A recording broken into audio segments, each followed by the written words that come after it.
everybody. The 2025 season of Coach's Night Out live from Town Square Social is winding to a close. This is our 13th show of the season. Thanks for tuning in and being with us, watching on Blue Devil Broadcasting and our Outdoor Adventures group. I'm Tommy Bryan, your host. Our sponsors, Advantage Roofing Contractors, LLC, Donnie Self and Rob Painter. Shop Springs Creamery, Jeffrey and Elizabeth Turner. The Salas Realty Group, 120 Public Square, Lebanon. THW Insurance Services, LLC, 321 West Main Street, Lebanon.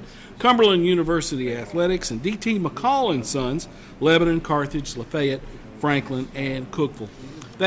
These sponsors make this program possible, and if you enjoy the show and if you're out, you have a chance to thank these folks, please do so. They help us get the word out from our local programs to all of you out there, whether you're watching live or you're watching from your desktop at work on Thursday when you ought to be working, or watching on your phone sometime. We appreciate the viewership. Here's the schedule, and it has changed somewhat. First round of the playoffs this week. Wilson County has 4 teams in the postseason. Riverdale will be at Lebanon. That's the MyTV 30 game. That will be on Friday night. 7 o'clock is what we say is kickoff, but it will actually be at 7:07 due to television complications. Watertown will go to Chattanooga Tyner on Friday. That game will be played at 6 o'clock Central, 7 o'clock Eastern. Watertown at Chattanooga Tyner. Smyrna at Green Hill has been moved to Thursday, and Tipton Rosemark at Friendship Christian has been moved to Thursday night. People are concerned about the weather.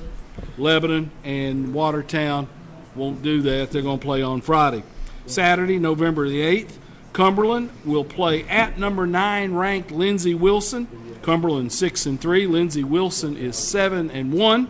That game will be at 1:30 in Columbia, Kentucky. Last week, Cumberland rallied for a 40-37 overtime win over the University of the Cumberlands. That game was at Noakes Lassiter Field, and we'll get into more of those details when Tim Mathis joins us in the second part of the show. We're going to go a little bit longer with our coaches tonight. Chuck Gentry and Tim Mathis will be the only 2 guests we have this evening. Here's last week's result. Dashville Christian defeated Friendship Christian by a score of 35-21. Clarksville Academy blanked Mount Juliet Christian Academy 21-0. Cookeville defeated Lebanon 24-7. Forest topped Watertown by a score of 35-28. Gallatin blanked Wilson Central 33-0, and Green Hill knocked off Mount Juliet by a score of 39-13. Chuck Gentry, as always, with us here in the first part of the show. Chuck, head coach of the Blue Devils. Before we talk about Riverdale in the first round of the playoffs, last week's game against Cookeville could have been devastating. It was a bad loss, 24-7, but because Gallatin defeated Wilson Central, Lebanon maintained the number 2 spot in the rankings and in the region, and you still got the home game. Yeah, last week kind of a perfect storm, coming off 2 physical games of Green Hill and Gallatin, 2 emotional region foes. Short week, banged up, not able to get outside 2 of those days. Then end up senior night on Thursday, didn't play well. I sensed it on Monday that not the normal focus. Told them Tuesday, told them Wednesday, told our coaches Wednesday afternoon, Thursday afternoon, told them again before we started. After senior night, told 2 guys that I work with, I'm going to go ahead and try to chill them out a little bit and get them fired up. Just wasn't our normal bouncing around swagger, whatever you want to call it. The juice wasn't there. I said it coming out after halftime. this may be the quietest and deadest that I've ever seen this place. When we're up 7-3, and I said, coaches don't have no juice, players don't have no juice, crowd doesn't have no juice. Don't know. I'm one of those things. If I knew the cure to it, Oh, yeah. I'd be a millionaire. But I'm not. Don't. We have discussed it, talked about it a little bit this week, but we met on Friday, talked about it, kind of flushed it. We had planned a Halloween dodgeball game, have a little fun. Did that because we told the kids that we were going to. Some of them spent money on the costume and stuff, and try to have a little team bonding, have a little fun. They all say I'm the no fun police anyway, so we let them do that. Coaches played with them, and they had a big time, but not up to our standard. The kids were disappointed. They felt like that they played bad. They knew it. It's like everybody was looking around for somebody else to make a play, and nobody else made the play. We go up.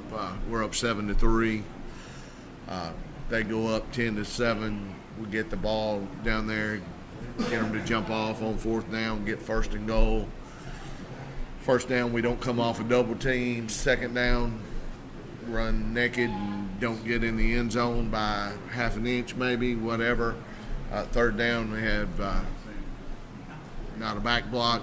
Guy shoots through 2-in-1 gap, hit Gian in the legs, come out of a timeout, false start on that.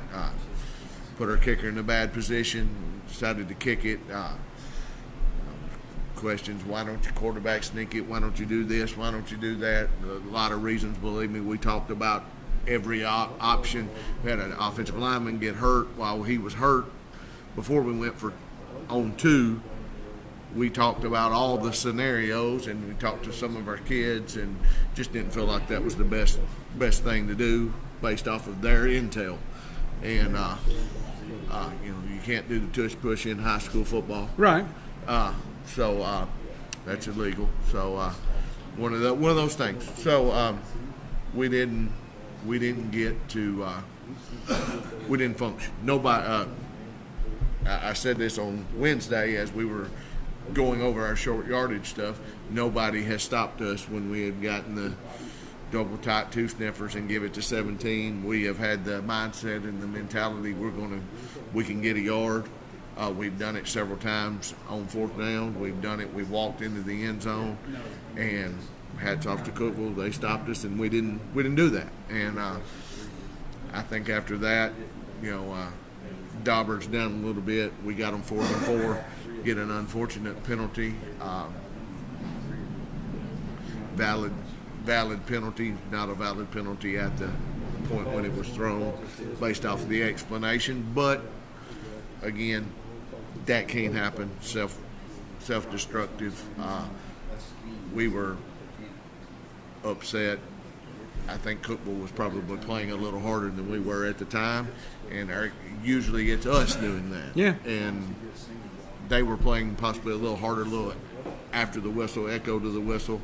Nothing dirty. I mean, just getting after us, and I think one of us got dumped over a pile and didn't like it, and one teammate's trying to calm another one down, and boom, it happened. Then after that, I think it was downhill from there, and spiraled out to whatever it was, 24-7. 24-7, yeah. And it went from 10-7 to 24-7 real quick, and just wasn't our best performance. However, our kids aren't illiterate. They read, they study, they know all this stuff. They knew if Gallatin beat Central, they were 2. Might have had a little bit of the looking at scores. They're all on all this social media stuff looking at. And I told them, you're not getting the Cookeville team that played week 1 and week 2 and week 3. You're getting the one that showed up after fall break and is It won every game since then. Won some games and found an identity and playing with some confidence. And hats off to them. They came in and whipped us, and we didn't match that from 4th quarter, I'd say. And again, just one of those nights. I'd go back and play it again tomorrow if we could, but we can't. And that's why you play 10 and you settle it on the field. And here we are, not the way we wanted to end the season. However, sitting here at the end of the season, if you told me you're 8-2 second in the region, 90% of me would have took that. Yeah. And but from that, never like a loss. I don't mind losing. I don't like getting beat. Yeah. And that was 100% a game that we would like to have back, like to do over and can't. 71 yards, I think, total offense in the second half for Lebanon, totally out of character for what you guys have done. We had one drive that got down, and the one that we've talked about where we didn't score. And after that, we got the ball back. We were down 17-7. Yeah. We ran 2 plays and throw an interception down, and so we're down. We only had three series, and 2 of those was at the very end of the game, down 17-7. So not characteristic of what we wanted to do, and I think they kind of took our recipe that we had the past couple of weeks and did it to us. And again, the bad thing about it is, we told our kids that they want to shorten the game. They want to come down here and muddy it up, punch you in the mouth, and do that. And like I say, for some reason, we didn't respond. Post game, next day, meeting with the team, that sort of thing. I guess the key thing is how have your kids responded since that time, Chuck? Next day, they were banged up, sore, very solemn and subdued, as you would expect. Because normally you don't see them day after the game. Normally it's text messages and a long Friday night, and I check on them before they leave. They were out of there pretty early, based off I was a little late getting off the field, doing interviews and stuff like that, and knowing they had to get up for school. I will say this: we had 96% attendance the next day at school. 2 of those were at the doctor that were absent, and so we knew where everybody was, but out of the whole crew, but really one person. And so I was very proud of that. Dr. Walters was happy about that. We were 100% with our coaches. Myself and Coach Fry were there extra early doing the weapons detection, and he said, I appreciate y'all at 8 a.m. having a smile on your face and pretending like you wanted to be here anyway. But we talked about it. I called a spade a spade. It all falls back on me. Told them, pointed at me. It's fine. And then we've had a pretty good week of practice, and I'm very, very anxious to get to 6:59 or 7:07, whatever time we're going to snap it on Friday, to see who are we, what are we about. Maybe it was just a bad week. Maybe the coming of the full moon this week. Whatever, I don't know, but I'm expecting typical Lebanon, hopefully better. How did My TV 30 reach out to you guys to be the Friday Night Rivals game? Because I know they like coming to Lebanon. It was a first email late Monday afternoon. Coach Martin texted me, says, check your email. I checked my email. I'm leaving school after practice. I call him, up to you. Little conversation between coaches and coaching staffs, and anytime I get a chance to promote our kids and our kids get a chance to be seen, I want to do that. Whether I don't love TV games, I don't love the TV timeouts and all those things, but anytime that you can put a spotlight on Lebanon High School football, band, cheerleaders, community, anything, I'm all about that. And so even with the weather coming in and all the stuff that goes with that, I was 100% on board. Let's play. And so that decision got made Monday night, I guess? That decision was made, I I'd have to look back, but pretty. I was sitting at Tucker's Crossroads watching the middle school basketball game when we finally made it, but I'm gonna say 7:45. Okay. Something like that. Watching my daughter cheer and trying to figure out the logistics of it, but it was confirmed 100% early Tuesday morning. It's a go. They're coming. They're doing, and we're going from there. You talked about the TV timeouts. There's extra interviews, some feature stuff they come in and do. It is a different deal on those Friday nights when the Friday Night Rivals game comes to town. Yeah, I spent about an hour yesterday on the phone doing interview to let them get a little comfortable with our football team, our football program, the ups, the downs, coming off the loss last week, being second in the region, talking about the Green Hill game, injuries, who's out completely, who might be back, who might not, who might be a game time decision, all the different things, what we're like offensively, what we're like defensively, what do we think about Riverdale, talk about my Cumberland University days, and they have been to Lebanon. They like coming to Lebanon. The very first question they asked me, will the end zones be checkerboard? And he said they just love the Lebanon Riverdale. They've had two bangers, as they said. Oh yeah. And so we thought, let's do the trifecta and see, and again they like the setup, they like the atmosphere and all the things, and hopefully we can get it done to make it another good one. But Riverdale's got a really, really good team. They're probably one of the top 6-5 teams in the state of Tennessee. They just happen to play in the region with some of the others. And so I was looking at the brackets, I guess yesterday before practice, and I said, of any other number 3 in the state, this is the one that I'd pick last to play, but yeah, it's the one we're matched with, and so let's go play. And I think Coach Kreisky would probably say the same. If I had to pick anybody else that's a number 2, I would rather not play Lebanon. But it is what it is. It's a very tradition-rich football program. I think it's got some history that dates back, and used to be possibly in the same region and stuff, and some good old knockdown drag-outs. And I'm very familiar with that side from Coach Rankin and Coach Maynard, and got a lot of respect for their program and Coach Kreisky and what they do, and they've got a very, very, very good football team. So it makes it fun, and we get to see where we match up. How good are we? In this day and age, a lot of kids want to talk about, I want to be a college football player, I want to do this, how do I get recruited? Well, I told our kids on Monday, you have your chance. You have your chance. You're playing a very good football team. They got some very good football players, and people got their eyes on them.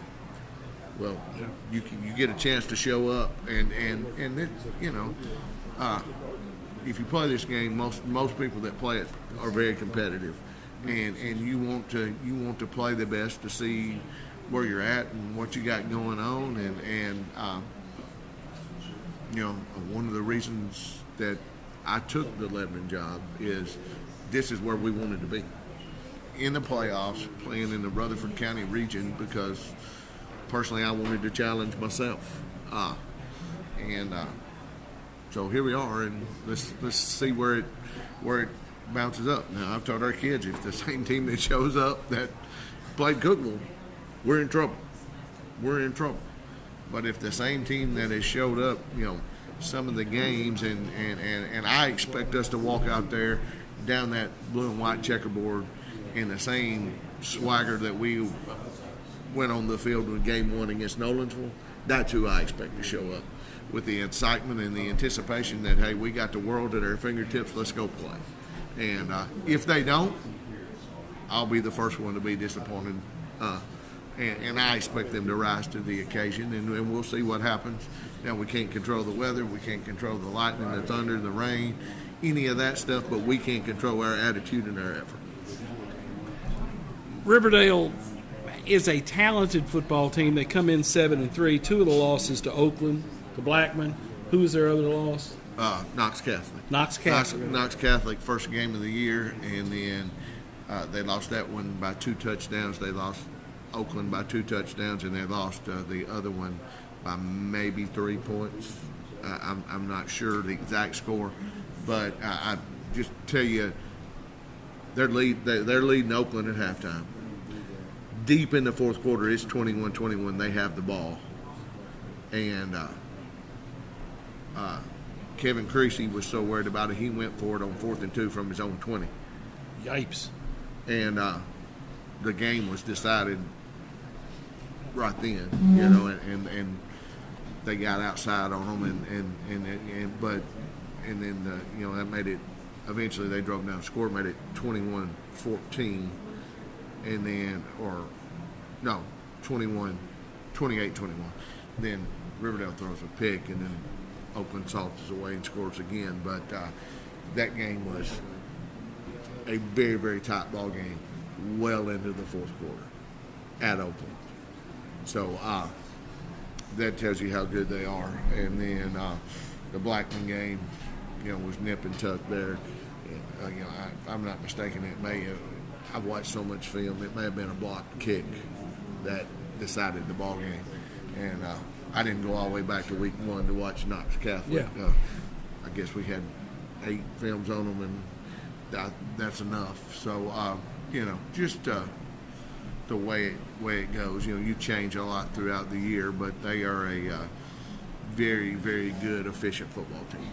Personnel-wise, they've got a sophomore quarterback who is a gunslinger. Talk about him a little bit.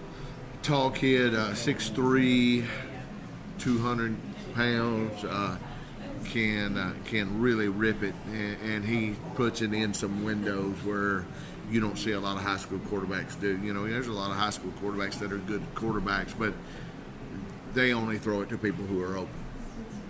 This guy is, and don't get me wrong when I say this, but he's putting it in Tom Brady. He's got that kind of moxie, that kind of, I'll step up in the pocket with people bearing down and I'll fit it in over the linebacker's head in front of the safety. I'm not afraid to do that. There's one against Oakland last Friday night. He fits it in between, on a dig route between four Oakland kids, and puts it at the only place where it could be. Any other place, it's intercepted, knocked down, or the kid's going to get knocked out, and he brings the receiver back down the pipe exactly where it needs to be. And when I saw that throw, it was about all I needed to see. But he is a very, very good quarterback. Got 4 dangerous receivers. You know, they're doubles and trips and even empty a lot of the time. So it's very different from what we've seen, and definitely the best passing attack that we've seen all year. Their receivers are very tall, lengthy. They're 6'2" and above. They got a freshman that's a phenomenal football player that scored over 100 touchdowns in middle school, and you know, just phenomenal talent. And then you flip it over on the defensive side of the ball, and they're all big, long, rangy kids. They've got a linebacker that's 6'2", 215, that's made over 120 tackles, and reminds you of the kid from Hillsboro that was running around. I think he may be a little more taller and rangier than that kid, but he's everywhere. And then, you know, they've got Eddie Woods, who was the coach at Cane Ridge, who's coaching at TSU now. As his son plays defensive tackle for them, and he's 6'2" and probably every bit of 270, and is a man-child in there. And then on the back end, 2 big safeties. They're both 185, 6'2", 185, 6 foot, 190 or something like that. Big thumpers come downhill. 2 athletic, tall, rangy corners, and then everybody else fits their part. They got a big long kid that plays their devil, who gets hands on you and hard to block, and got a wingspan. Looks like he's scratching his ankles standing straight up. So a lot of good-looking kids and a lot of talent on that team, and again, going to be a chore for us to line up and block them and move the football and do the things that we need to do. plus on the flip side to be able to sit over there and keep them from throwing the football. Then they've got a little scat back that's just a sophomore that doesn't weigh a lot, but he sure can go. And he's fast and squiggly, and well, he hits the crease, and it's shot out of a cannon. And so, again, we'll have our work cut out for us, and hopefully we can corral those things and do the things that we need to do to keep it efficient offensively and go. But, one of the things that at this time of the year, it's going to take our best effort. We can't hurt ourselves. We can't have penalties. We can't have turnovers. And let's hope that we can create some turnovers and some chaos for them and do the things that complementary football with offense, defense, and special teams. And, hopefully the ball will bounce our way. And at this time of the year, you've got to create your own look. Well, it sounds like perhaps one of your best defensive efforts might be running that football at them and maintaining possession and churning out some first downs. Well, that would not hurt. We've got to churn out some first downs. We got to keep the ball, flip the field, got to score some points. If it's a 7-0 game, it better be our 7, versus. But we can't get into a shootout. It's not going to be a 49-44 game. We're not built that way. Not going to try.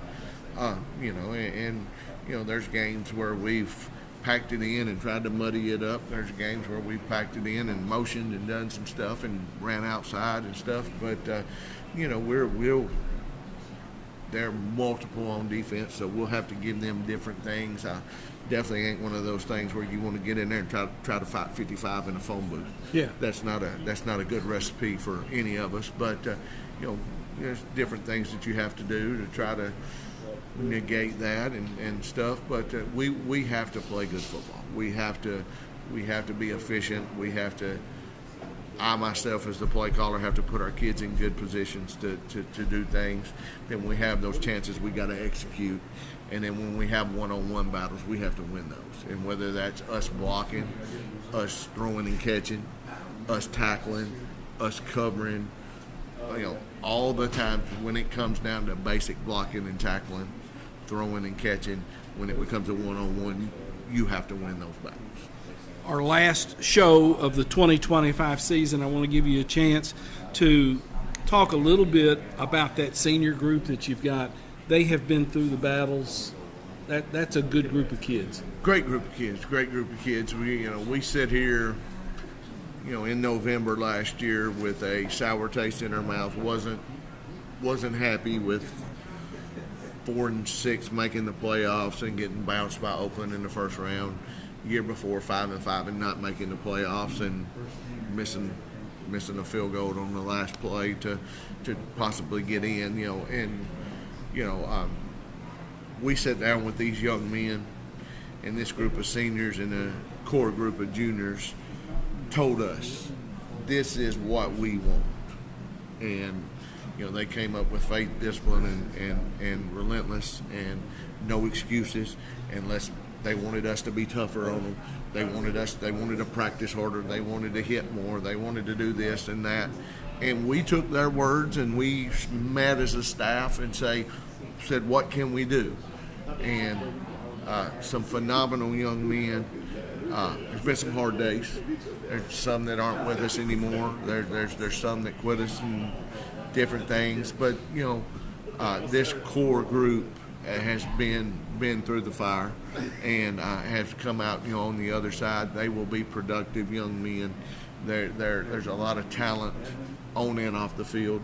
There's some that will go on to play college football. There's some that will go on to be lawyers. There's some that will go on to be dermatologists. There's some that will go on to be different things. But to a kid, most of them will go on and be productive members of society, and the future is bright for them. And again, hopefully when they leave, they will understand some of the lessons we tried to teach them. Hopefully they'll be better men, better husbands, better fathers, better sons, and will be able to give back to this community or some community or maybe to Lebanon football at a time. And again, they've been a joy to coach. They come to practice most days ready to work, with a good attitude, and most of them have found their niche, has found their role. This is what my job is on this football team. Every one of them, I'm sure, would say, I'd like to do this more or that more. That's being a competitor. Yeah. When I got through, I'd have liked to went to the NFL too, but, it is what it is. But these young men, like I say, a joy to coach. They have took pride in putting that white helmet on. They have fought hard for that, and all the time I ask them, how do you want to be remembered? And at a point there, we had a really, really good run up until, and again, they are still writing their legacy. They are still writing, if you win a first-round playoff game, there ain't many teams at Lebanon High School that can say that. Yeah. And I'm proud of them no matter what, but I expect them for what they're made of to come out and give us a good show on Friday night. And again, I can't say enough about their leadership, their dedication, their hard work. It's not easy being a high school football player anymore. There's no such thing as a dumb jock and be on the football field anymore. We have some that are pretty bright and some that are not the sharpest knives in the drawer also. But these kids, we ask them to do certain things and to play a certain way and to learn certain things, and it's a chore. And sometimes we get it right, sometimes we get it wrong, but they have went about it the right way, the effort the right way, and I hope that in the end, whenever that is, hopefully it's several weeks, but they look back on it and say, I'm glad I stuck it out. I'm glad that, and then hopefully they will look at it in the fact of the same way that you look at that white helmet and Lebanon High School and Lebanon High School football and some of the others do, and say, that helped made me who I am, and I left it better than I found it. Chuck, as always, thanks for the visit. Having you and Tim as kind of the anchors of this program has made this show what it is, and I appreciate it. Thanks so much, and let's go get them on Friday. Yes, sir. Thank you, Tom.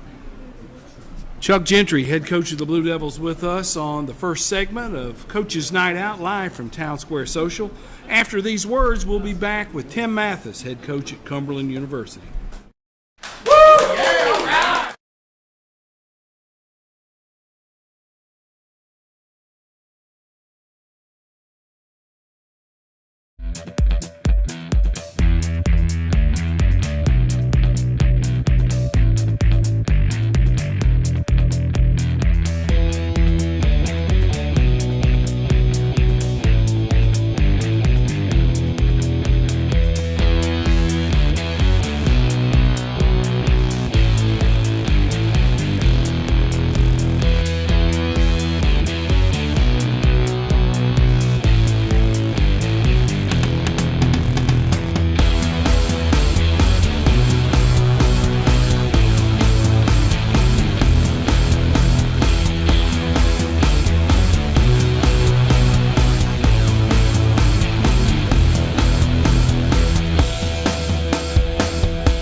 Tim Mathis, head coach at Cumberland University, with us on the second segment of Coach's Night Out, live from Town Square Social.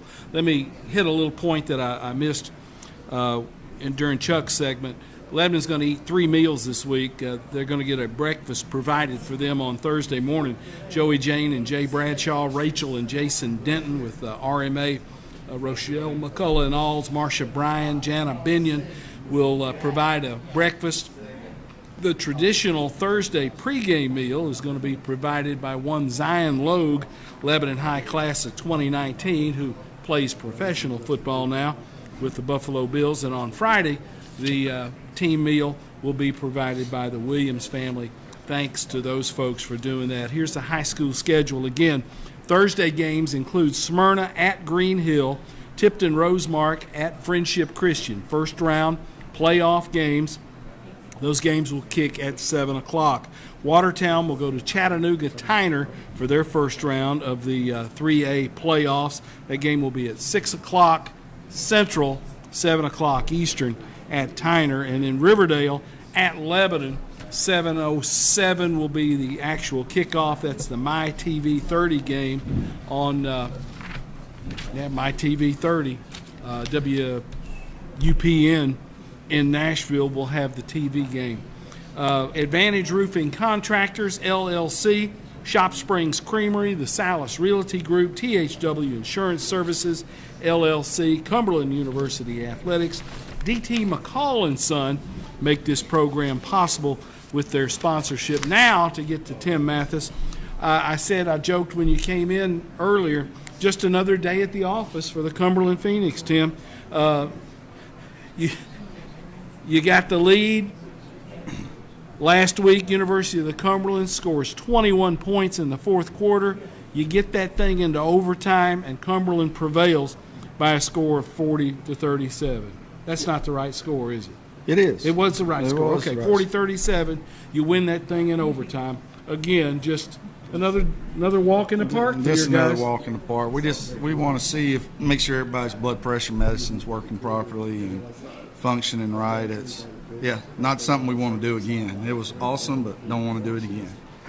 You played so well early, and again, we've talked many times about how momentum is such a big thing in all realms of football, but it wasn't in your case. Yeah, and I think it's a lesson learned for us as coaches as well as I think we kind of thought we were going to be able to just coast, and we had the game put away, and I think we kind of let our foot off their throats a little bit and should have just put them away, and we didn't. We let them back in the game, and like you said, momentum. Once you get it, it's hard to get it back. And the best thing about it is we did win. We did find a way to do it. Not sure 2 or 3 years ago if we were able to do that, but this group of young men that we have, there's no quit in them, and they believe they're going to do it. That speaks to the culture you and your staff have been able to build in that locker room. Yeah, you got to believe that it's going to happen. Things are going to. You tell them all the time, things bad. Bad things are going to happen. You're going to get punched in the mouth, and it's how do you react to it? Because it's going to. There's not a football game. It doesn't matter if you're blowing somebody out. You're going to have a spell where it's not going well, and it's how do you respond to it. And luckily, the last 2 weeks we've responded well to it. Well, and again, in situations where maybe a couple of years ago things started on the downhill spin, you couldn't pull it out of the ditch. No, and they have managed to do that. They have, and it is. To me, it's a big thing of belief, of just believing in each other, and I'm not sure it has anything to do with coaches. I think our kids care about each other, and they want to play for each other, and it is something we stress is we're going to love each other and play for each other, and they do. It sounds like you've got a good locker room. We do. We have a really good locker room. I really like the guys we have, and our group of seniors that we have are just they're awesome. They're old heads that have been here a while. Couple of seniors that are new guys that come in, but they're really great fits. They really blended into the team real well, and we're lucky that we did a great job. The guys that recruited them did a great job of recruiting character guys. The game-winning play, I believe, was a third down play in overtime where Parker connected on a touchdown pass right at the front pylon, maybe a It was a back shoulder fade. back shoulder throw. And he missed one earlier in the game that he overthrew Ike. I mean, the same play we called. He overthrew Ike probably 10 or 15. He didn't give him a chance to catch it. So when we called it again, he gave, Ike's a big-bodied receiver that'll go up and get a ball, and you just got to give Ike a chance. And, we feel confident more times than not that Ike's going to make that catch. And especially when you're playing man, that guy's not going to be looking back, so you don't know where the ball's Well, going. I saw the replay on that, and they were sitting dead man and run him off, came back with the back shoulder, Right. and there it was. Yeah, I mean, it was a good throw. It was a great execution. Jake made a great throw, and when everything you do what you're supposed to do, there good things happen. As it stands, Parker repeated as the Mid-South Conference Offensive Player of the Week. He got that honor on Monday. Let me run through some of these stats. He accounted for 292 total yards and 4 scores. The Cartersville, Georgia native completed 8 out of 13 for 221 yards, 3 touchdowns, including the overtime touchdown pass to win the game on the ground. He added 71 yards and a 58-yard scoring run, his second consecutive MSC Offensive Player of the Game honor. And when he can give you a little bit in the running game, and 71 is a little bit more than a little bit, it helps take the pressure off the other guys in the backfield. It definitely does. And that's, unfortunately, and I can't wait for him to play this week because I think he's itching to get back on the field. Jacob Cornelio had a great game. He just had 2 costly fumbles in the game, but he'd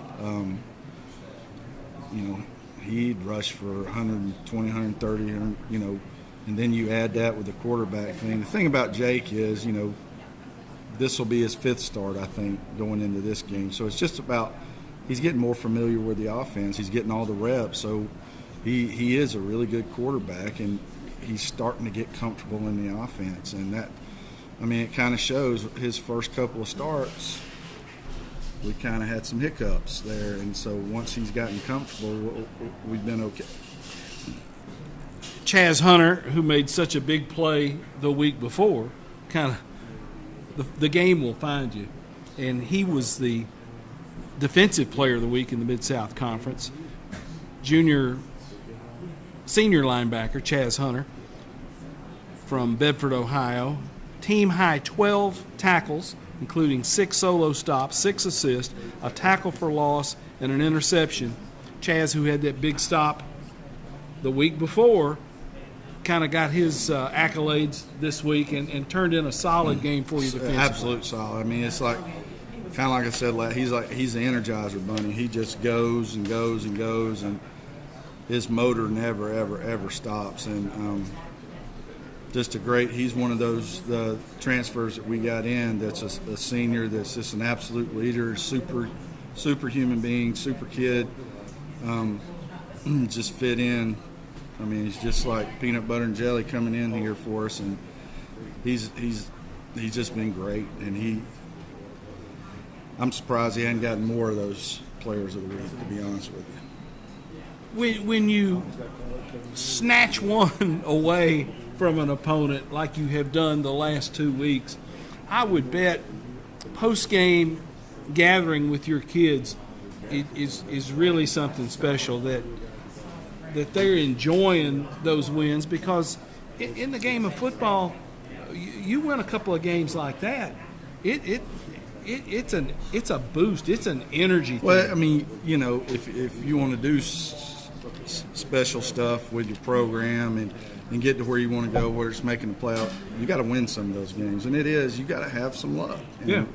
And been here 8 years, and a lot of times we hadn't had that luck, and it's good.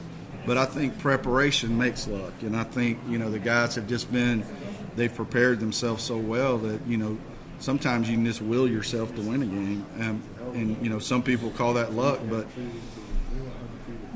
the hardest working team usually wins the game. Well, and you have to hang around and be in a game in order to have that opportunity to grab one. Yeah, I mean it was, and this past week was a little different than, the Campbellsville was more excitement and whatever, but after the game I told him after the game, I've never been more disappointed in a victory than I was, just because it should have never come to that. It should not have been a close game at all, and that, that's maybe going into Lindsay, that's not a bad thing. It's a wake up call. You can't ease up. You ease up like that against Lindsay, we're going to get smoked, and maybe it's a good wake up call. The poise and that our team had was able to carry us, but you got to know that you got to be focused for 4 quarters, 15 minutes of 4 quarter every quarter to win against really good football teams. Cumberland, with a record of 6-3, goes to number 9 ranked Lindsey Wilson. They're 7-1. Lindsey Wilson's always been near the top in the Mid-South Conference. You basically know what you're going to get on both sides of the football from Lindsay. Talk about those guys a little bit, Tim. Yeah, they're defensively. That's where most of their older players are. It's just laden with juniors and seniors. They're probably not. They're not overly athletic on defense as far as just pure athletes as some of the other teams we play, but they play really hard.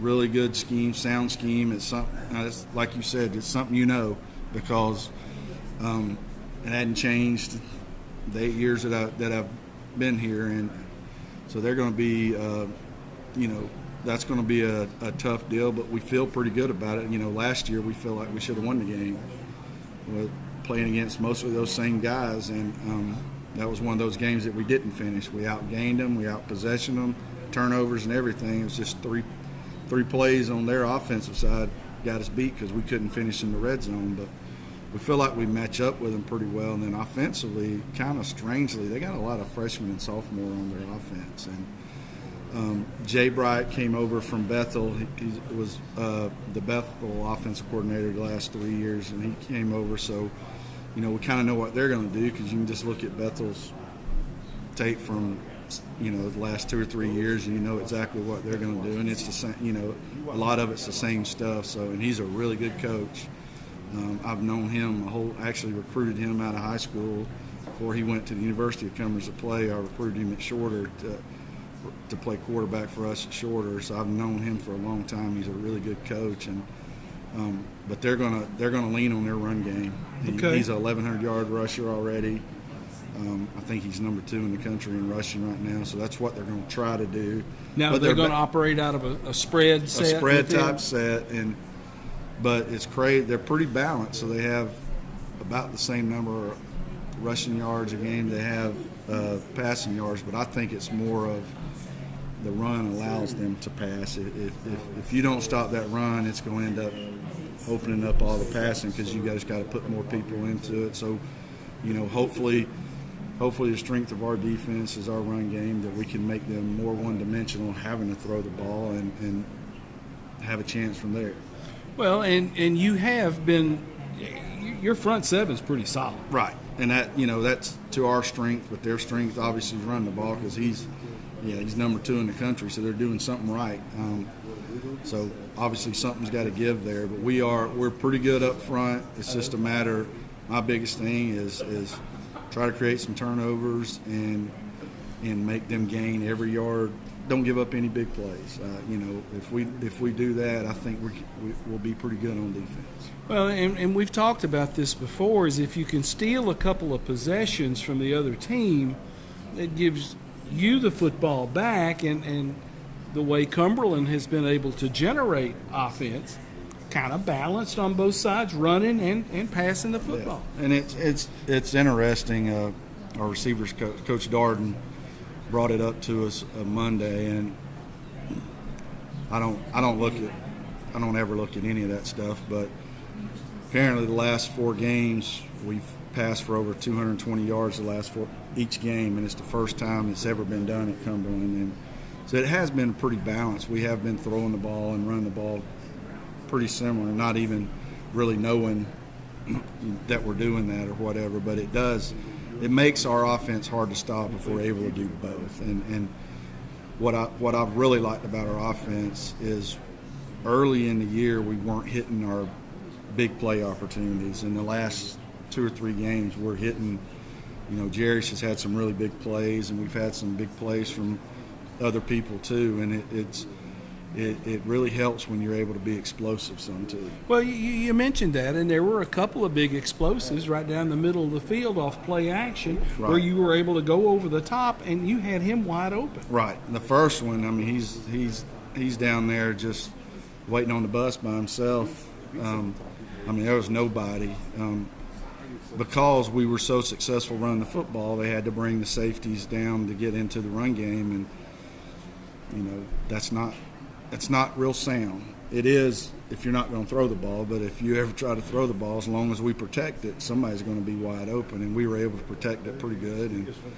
And he's just standing there. And then you're just holding your breath. It's please just be it don't even have to be a great throw. Just be an okay throw so he can run under it. And Jake did a great job on both of them. He did a really good job of hitting him because the second one, the safety really didn't come down, but he kind of moved over to the other side of the field, and he was able to thread it in there. And Jarius, he's got some another little gear when he gets the ball in open space. Well, and you don't have those plays if you're not having success running the Right. football and hammering them and making them think, we got to get an extra man in the box. We got to do something. They're going to run it down our throats all night long, and then bang. Right. I mean, that's the whole. It's something about 3 weeks ago that I had told Bobby, just from my days of calling option stuff and all that. I say, man, just make sure and be aware, because people were starting to bring down safeties a bunch against us, and that that's always going to happen if you're running the ball a bunch. And I was like, I used to, very next play, I used to call it, we're throwing play action the very next play, just because it's not sound defense. It is, because you're betting on they're going to run it again. But I think our receivers are better than their defenders when they're one-on-one, especially when you have no help over the top. It's because you're basically just running away from the corner, especially if you're running to the middle of the field. You can't cover it. Unless you got a Dion over there, you're not covering. Well, and when you look at the attempts, Jake was 8 out of 13, only 13 passes, but he was successful and then got that thing over the top. Sounds like a pretty good balance to what you were doing running the football. Absolutely. I mean, that's – and, the previous 2 weeks before that, we were throwing 30 or 40 times because they were bringing it up right there, but we did a better job up front of moving the guys, so we had better success running the football. And once you get that, it's not going to be little dinks and dunks throwing the ball. You're able to open it up more. But some of those other throws were just 3-step. Throwing what they give us. Yeah. And I think we did a good job of that too, and Jake doing a good job of the 3 steps. Got to be an extension of your run game. It's more or less just handing the ball off out wide right there, and you got to be able to complete 80-90% of those. Well, that's that RPO game that people talk so much about. You run, you pull it in there. Now the quarterback's got to read, and if they don't have somebody on that receiver, boom, it is just an extension of your run game. It absolutely is, and it really puts defenses in a bind. Offensive line play sounds like it has been solid for you. It definitely was better last week than it was the Georgetown game, but part of that was just they were bringing more than we could block, and then we did a pretty decent job against Campbellsville doing that, even though we threw a little more even against Campbellsville. And I'm not saying either of those teams are wrong. I would probably make us throw the ball to beat. If you're going to beat me, I'm going to make Cumberland throw the ball. I'm not going to let them run the ball.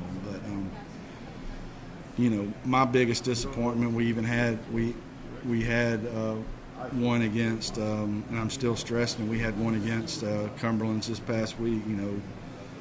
a 4th and 1, and it just eats my soul. I want to go just chew on a piece of granite or something. I can't stand. Why we can't get a yard is just mind-boggling. It has nothing to do, to me, it has nothing to do with, it does, but it has nothing to do with blocking technique or whatever. It's just who wants it more. Yeah. And, I stress that again in Film Sunday as this, we're going to get a yard. That's embarrassing. That's I'm a line coach and I'm saying it's embarrassing. I said, but all of y'all ought to be embarrassed. Your moms probably shouldn't even go to church with you. They shouldn't even want to be seen with you because you can't move somebody 1 yard. It's just you can tell it irritates me. I don't like it, and I can't live with it, and we've got to get better at that. Well, that's a work ethic thing, and the That's kid's all got it to take is. some pride in That's doing all that, it is. and blocking that guy. Yeah, I mean it's real simple. You can go up to the line and say, "Hey, we're running right here." I think you got to have that mentality. We're going to run right here, and you're not stopping us. I think you got to have that mentality. I think that if we'll get that, that takes us to the next level. Let me talk about this just for a second. There is an event Thursday. The Wilson County Sports Council is going to host the Coaches Caravan. Cumberland AD Ron Pavin, women's basketball coach Mark Vaughn, Alan Balmer, the new baseball coach, Eric Evans, head men's basketball coach, and Tim Mathis will be visiting with the Wilson County Sports Council here adjacent to Town Square Social. Go on the website for the Lebanon-Wilson County Chamber of Commerce if you'd like to attend that. That'll be kind of a Q&A with all these coaches Thursday at noon. Lunch is going to be included in that. Again, the Sports Council wants to get involved and hear what's going on, and a good opportunity for Cumberland's athletic department to kind of share with what's going on. Absolutely, and it's about, to me, it's other than I'm going for the food. I mean, True. You're going to feed me. If you're going to feed me a free lunch, Tim ain't going to miss it. But it's a chance to connect with the city. To me, it's about getting out into the town and building relationships with those people, because we any of those sports, basketball, baseball, whatever it is, we want the city of Lebanon to come to our games and support us and more importantly, just be proud of what we're doing. Tim, best of luck on Saturday as you go to Lindsey Wilson, and let me thank you for being, again, with Chuck, two of the anchors for our program. I hope that you and the program get something out of this. I know our program and our viewers enjoy it. I absolutely loved it. Go Phoenix. Tim Mathis, head coach at Cumberland University. Thanks to Sailor, who waits on us here, Thomas Denny, Richard Kirby with the Outdoor Adventures Group for handling the pictures and the sound. I'm Tommy Bryan. I will talk to you later. Woo!